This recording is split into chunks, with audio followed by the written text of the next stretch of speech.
We begin in Stockbridge at the home of famed American sculptor Daniel Chester French. He created the Abraham Lincoln statue at the Lincoln Memorial in Washington, D.C. But he didn't just create beauty, he wanted to be surrounded by it.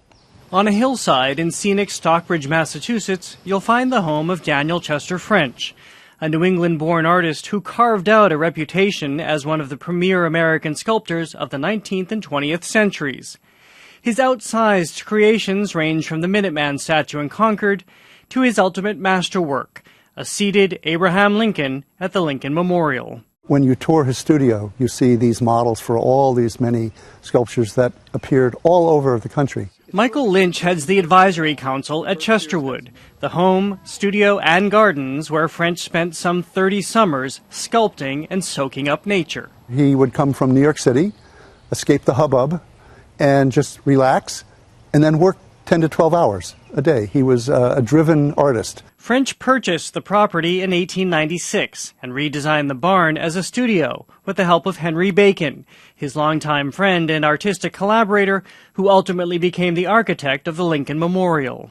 The studio and adjacent residence became French's home away from home, where he created some of his most monumental works, flanked by the natural beauty of the Berkshires. You can virtually hear the sound of chisels in your ear as you're watching, looking at these models and listening to the docent explain how the various pieces were created. We're standing in Daniel Chester French's studio, which he built in 1897. Donna Hassler is the executive director of Chesterwood. In this studio, she points out a treasure trove of original sculptures, molds, and references for some of his most iconic works. The winged Spirit of Life, designed for a public park in Saratoga Springs, New York. The plaster reliefs of the doors he designed for the Boston Public Library. There's even a bronze maquette of this George Washington statue, which once reached the 26-foot-high ceilings of French's studio. When the work grew too large, French placed it on custom-designed railroad tracks and wheeled it outside. He could push a flat car manually outside and continue to work on his sculpture in the light of the day, as well as walk down the hill and get the perspective. A highlight of the studio, and indeed French's career, the models he created for the Lincoln Memorial. In 1917, the Lincoln Monument Association commissioned French and his friend Bacon to create a memorial to the slain president on the National Mall in Washington, D.C. They were a natural choice. French had already collaborated with Bacon on a standing Lincoln for the Nebraska state capitol. The D.C. memorial took 8 years to create, resulting in a towering 19-foot-tall statue. To create something that big, French had to start small. Donna, you, I would venture to say, know this monument better than most. What can you tell us about it, even though we think we know it, that we wouldn't necessarily realize? It's interesting to see the particular work on this scale because you can get up close.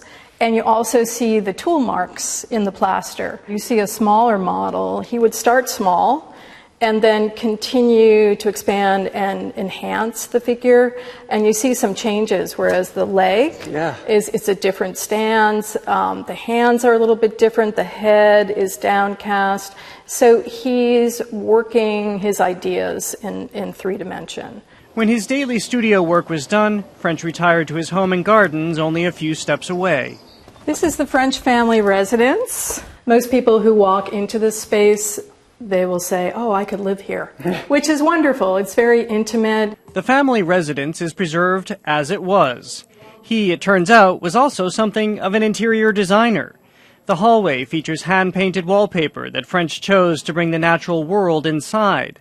It's all original, from the sideboard he found at a flea market for $8, to the typewriter on his desk, to the books on his shelves. He was about creating beauty in his own life, sharing that beauty with others in his work, and also in the gardens that he planted here. For French, his gardens were a palate cleanser and another outlet for his creative potential. If he had enough clay or stone dust, he could come out here and walk through the garden.